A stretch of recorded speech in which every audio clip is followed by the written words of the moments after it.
सभी श्रद्धालुओं को राधे राधे। आपका योर ट्रैवल जर्नी के इस एपिसोड में हार्दिक स्वागत है। आपके सामने इस समय भगवान कृष्ण का पोतड़ा कुंड है। बच्चे के जन्म होने के साथ ही जिस जगह पर उनके कपड़े धोए जाते हैं उसे पोतड़ा कुंड कहा जाता है। तो भगवान कृष्ण का जन्म के तदोपरांत यहीं पर उनके पहने हुए वस्त्र धोए गए। इस कारण से इस कुंड का नाम पोतड़ा कुंड पड़ा है। अब आइए आपको गौरी गोपाल आश्रम वृंदावन लिए चलते हैं और वहां आपको दिखाते हैं।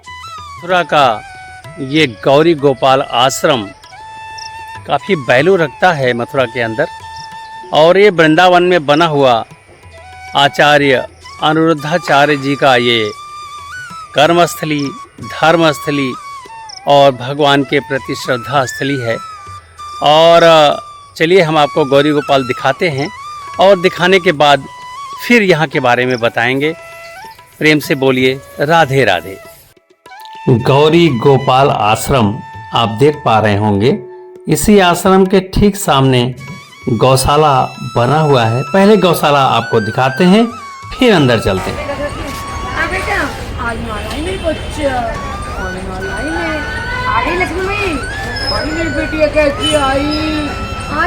बेटा मैं तो ऐसी बात नहीं थी। अच्छा, पहचानती है क्या सब आपको?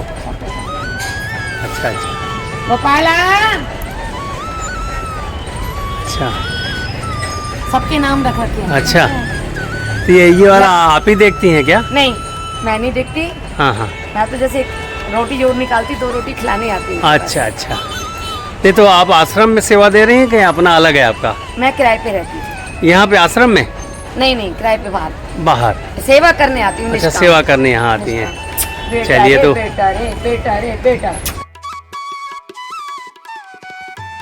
गौरी गोपाल आश्रम का ये मुख्य हॉल है, जहाँ पर 3 गैलरी में राधे कृष्ण, सीताराम, लक्ष्मण और अन्य देवी देवता यहाँ पर दीवारों पर स्थापित हैं। साथ ही साथ फर्स्ट फ्लोर के नीचे प्रवचन स्थल है। इस समय अब आप प्रवचन स्थल का नज़ारा देख रहे हैं। यहीं पर सायंकाल 3 बजे से लेके और 6 बजे तक आदरणीय अनिरुद्धाचार्य जी प्रवचन करते हैं और लोगों से संवाद भी प्रवचन के दौरान करते हैं।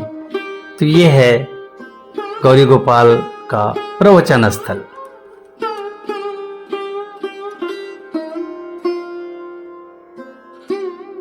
राधे कृष्ण राधे कृष्ण राधे कृष्ण, श्रीमन नारायण नारायण नारायण, सीताराम लक्ष्मण, जय बोलो हनुमान की।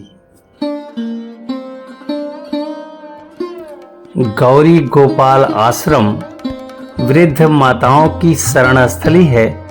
आइए इन माताओं से मिलते और मिलाते हैं और आपको दिखाते हैं कि कितनी सुख सुविधा के साथ यहाँ पर माताएं बड़े प्यार से गुरुजी रखते हैं। तो ये हैं गौरी गोपाल आश्रम की माताएं।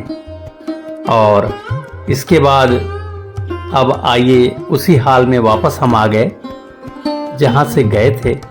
इसके पश्चात अनवरत सुबह 6 बजे से लेकर और रात्रि 11 बजे तक चलने वाले अन्नदान शिविर की ओर आगे बढ़ते हैं, जहाँ पर श्रद्धालु बड़े प्यार से रोटी, सब्जी, चावल और दाल का प्रसाद ग्रहण कर रहे हैं।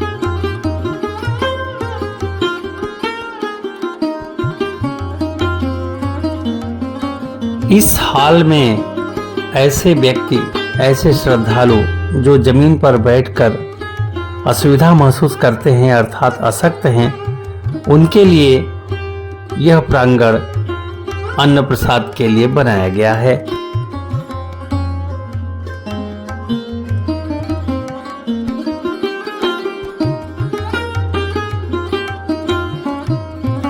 गौरी गोपाल का गुरुकुल भी 12वीं तक निःशुल्क शिक्षा के लिए विख्यात है और वहीं पर रात्रि विश्राम स्थली भी श्रद्धालुओं के लिए बना हुआ है।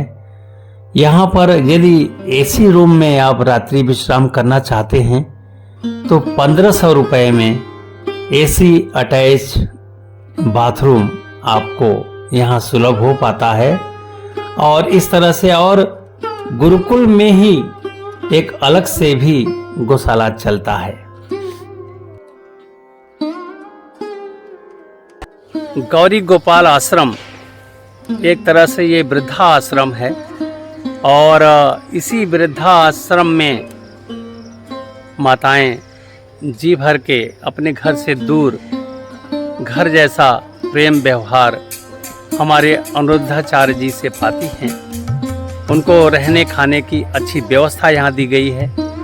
साथ ही साथ सेवा प्रकल्प के रूप में अन्नदान महादान लगभग 10,000 से लेकर 15,000 श्रद्धालु प्रतिदिन सुबह 6 बजे से लेकर रात के 11 बजे तक अन्न प्रसाद ग्रहण यहाँ करते हैं, जो अनवरत चल रहा है। तो ये सेवा प्रकल्प वाकई में अपने आप में बहुत ही सुंदर है। और साथ ही साथ हमारे पीछे कुछ गौएं आप देख रहे हैं, ये ऐसे ही स्वतः किसी ने छोड़ रखा है और सायंकाल अपने गंतव्य पर ये पहुंच जाती हैं।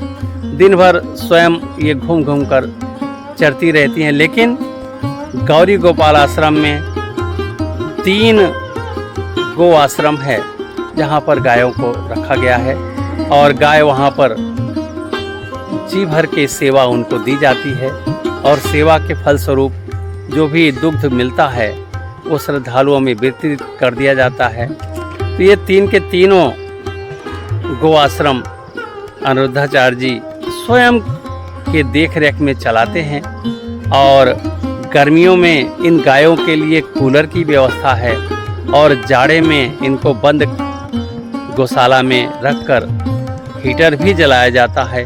इतनी सुख सुविधा कौन देगा। तो ये है गौरी गोपाल आश्रम श्री अनुरुद्धाचार्य जी का ये सेवा प्रकल्प। एक नमन करने योग्य ये आश्रम है और नमन करने योग्य ये हमारे ऋषि अनुरुद्धाचार्य जी हैं। तो चलिए यहाँ से अब किसी और स्पॉट पर चल के फिर से आपको ज्वाइन करेंगे। तब तक के लिए अपने इस होस्ट केशवनाथ को आज्ञा दीजिए। नमस्कार, राधे राधे।